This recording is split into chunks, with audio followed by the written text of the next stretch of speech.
नमस्कार। आज के इस वीडियो में मित्रों हम लोग सीखेंगे आबंध कोण यानी बंध कोण के बारे में। इसके पूर्व मित्रों हमने आपको बंध लंबाई के बारे में बताया और आज के इस वीडियो में हम लोग जानेंगे जब कोई परमाणु आपस में जुड़कर बंध बनाता है तो उसके मध्य बॉन्ड एंगल क्या होता है, यानी बॉन्डिंग एंगल आबंध कोण के बारे में जानेंगे। किसी अणु के केंद्रीय परमाणु के चारों ओर उपस्थित इलेक्ट्रॉन के बंध युग्म को धारण करने वाले कक्षकों के बीच कोण को आबंध कोण कहा जाता है। अब मित्रों देखिए, इसका हम बहुत ही आपको सिंपल डिफिनीशन बता रहे हैं जो आपको एक ही बार में समझ में आ जाए। मित्रों कोई भी अणु होता है, जैसे जल एक अणु है, जल आपस में बंध बनाने के बाद जो एंगल तैयार करता है, कोई भी अणु आपस में बंध बनाने के बाद इनके मध्य जो कोण बनता है उसे आबंध कोण कहा जाता है। अगर इसके मित्रों मात्रक की बारे के बारे में बात करें तो यहाँ पर आप देख पा रहे हैं मात्रक डिग्री होता है, वो मिनट होता है, यानी डिग्री और मिनट में से मापा जाता है। H2O का मित्रों जो बॉन्ड एंगल होता है वह 104.5 डिग्री का होता है। अब देखिए, जब हम लोग इनके कारक के बारे में जानेंगे तो हम लोग बंध कोण बहुत अच्छे तरीके से समझ में आएगा। आबंध कोण को प्रभावित करने वाले कारक, संकरण का प्रभाव। मित्रों जब संकरित कक्षकों के लिए आबंध कोण का आप देख पा रहे हैं क्रम कुछ इस प्रकार से है। अब यहाँ पर देखिए, ये एसिटिलीन है। एसिटिलीन का मित्रों जो बॉन्ड एंगल होता है सरल रेखीय होता है, इसकी आकृति सरल रेखीय, बॉन्ड एंगल 180 डिग्री।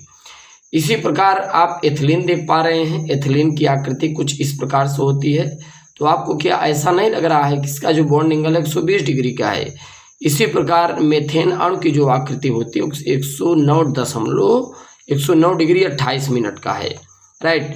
अब यहाँ पे हमें क्या समझ में आ रहा है, इस अणु के केंद्रीय परमाणु पर sp3 संकरण और इस पर sp2 संकरण, इस पर sp संकरण, राइट। तो हम लोग यहाँ पर ये देख पा रहे हैं sp संकरण, ये देख पा रहे हैं जैसे जैसे ऑर्बिटल का अतिव्यापन बढ़ता जा रहा है बॉन्ड एंगल भी घटता जा रहा है। यहाँ पे देखिए sp संकरण था यानी कम अतिव्यापन था तो बॉन्ड एंगल 180 डिग्री।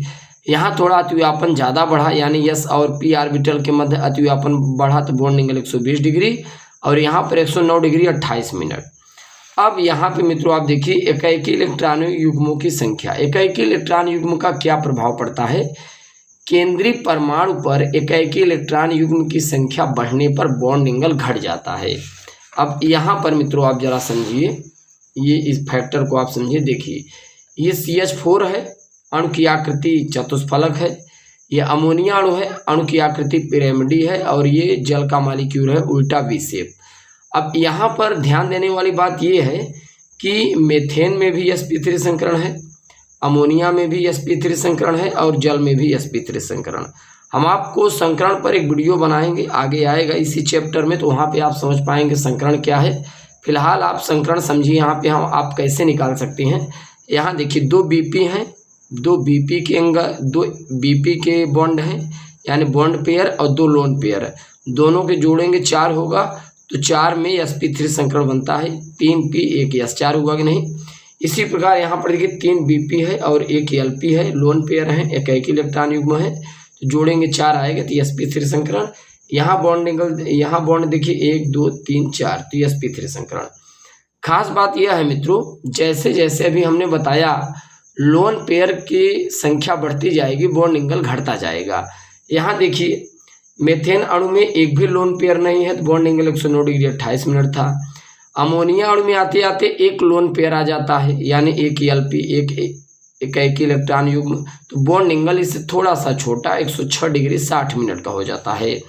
जल अणु के पास आप देख पा रहे 2 LP हो गया, 2 LP यानी लोन पेयर। लोन पेयर वे होते हैं जो बंध बनाने में भाग नहीं लेते, राइट।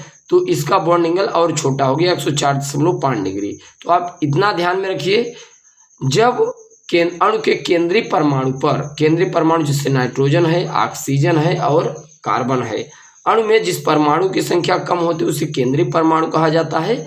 लोन पेयर की संख्या जैसे जैसे इन परमाणुओं पर बढ़ती है वैसे वैसे बॉन्ड एंगल घटता जाता है। उसके बाद आता है मित्रों इलेक्ट्रोनेगेटिविटी, विद्युत ऋणात्मकता का प्रभाव। केंद्रीय परमाणु की विद्युत ऋणात्मकता बढ़ने पर बॉन्ड एंगल बढ़ जाता है। यहाँ ये बताइए विद्युत ऋणात्मकता सर्वाधिक किसका है? ऑक्सीजन का है। आप पीरियोडिक टेबल में देखेंगे फ्लोरीन के बगल ऑक्सीजन है, तो ऑक्सीजन की विद्युत ऋणात्मकता सल्फर की तुलना में अधिक है। तो अगर विद्युत ऋणात्मकता का मान बढ़ेगा तो बॉन्ड एंगल क्या होगा? बढ़ जाएगा। ये देखिए यहाँ पर देखिए इसकी विद्युत ऋणात्मकता ऑक्सीजन की अधिक है, बॉन्ड एंगल 104.5 डिग्री, और यहाँ पे कितना हो गया 92.5 डिग्री। विद्युत ऋणात्मकता का मतलब यह होता है तो जैसे ऑक्सीजन की विद्युत ऋणात्मकता हाइड्रोजन की तुलना में अधिक है, तो दोनों साइड से इलेक्ट्रॉन ऑक्सीजन को अपनी ओर ज़्यादा खींचेगा। जब ये ज़्यादा खींचेगा तो ऑटोमेटिक ये बॉन्ड टाइट होकर थोड़ा सीध में आ जाएगा, तो बॉन्ड एंगल ऑटोमेटिकली क्या होगा? बढ़ जाएगा। और चैनल पर अगर आप नए हैं, चैनल को आप सब्सक्राइब कीजिएगा। नेक्स्ट वीडियो के साथ मुलाकात करते हैं। जय हिंद।